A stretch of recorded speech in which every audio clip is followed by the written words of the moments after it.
tayo ng capacitor. Bumili po tayo ng capacitor gawa na nagtitrip yung ating aircon.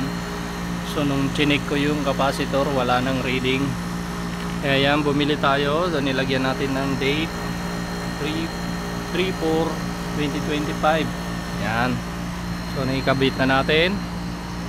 At ititesting na natin kung andar na. So yan. Yan, okay na. Andar na. Oh. Ayan, nakapagpalit na naman tayo ng capacitor. So tapos na naman ang ating capacitor. Morning sir. Okay na ulit. Natin kasi kahapon namamatay siya, sira na pala yung capacitor nung kinuhanan ko ng tester.